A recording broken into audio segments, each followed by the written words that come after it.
Одлуката на владата за минимална плата не соодветствува со потрошувачката кошничка за работниците. При носењето на таквите одлуки, владата треба да ги има во предвид синдикатите како представници на работниците, но и работодавачите, вели економскиот аналитичар Арбен Халили. Според Халили, трошоците на работникот постојано се зголемуваат, но нивните плати стагнираат. Компромисно решение е потребно, но не еднострано без учество на останатите засегнати страни. Минималната плата актуална не соодветствува со потрошувачката кошница, затоа што, како што спомнав, дури околу 62.000 денари се потребно за една од 4-члено семејство да ги покрие минималните достоинствени животни трошоци, да кажам.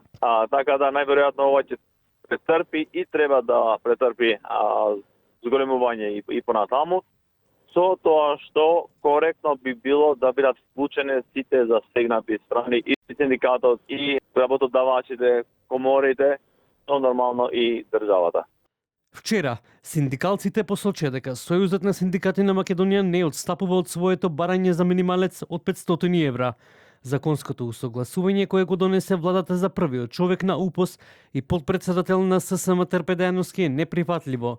Владата прв пат од кога е воведена минималната плата во 2012 година одлучи без работниците. Имавме ние парола пред неколку години на 1 мај дека не сме да се одлучува без работниците, а за жал владата вчера на седница се донесе износ на минимална плата од 1800 и не знам точно колку денари.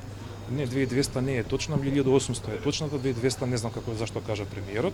Се донесе без економско-социјален совет да се разговара таа минимална плата, без да се одлучат и работодавачите, работниците и владата за неизе. Прв пат се случува за ова, меѓутоа имајќи во предвид во каква држава живееме, нема да биде ни последен пат.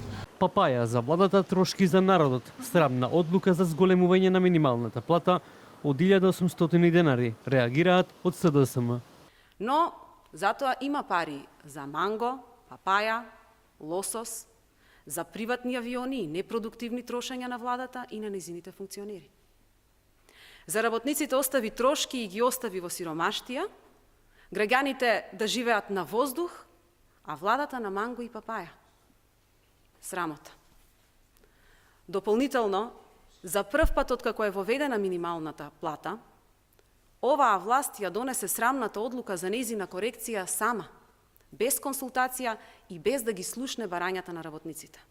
Претходно, реакција има и од Левица, од каде потенцираа дека ако Мицкоски ги отфрли барањата на ССМ, Левица ќе го достави предлогот до собранието и ќе се мобилизира за протести. А владата на ставот дека овој износ е утврден согласно законските критериуми за минимална плата и дека одлуката е легитимна.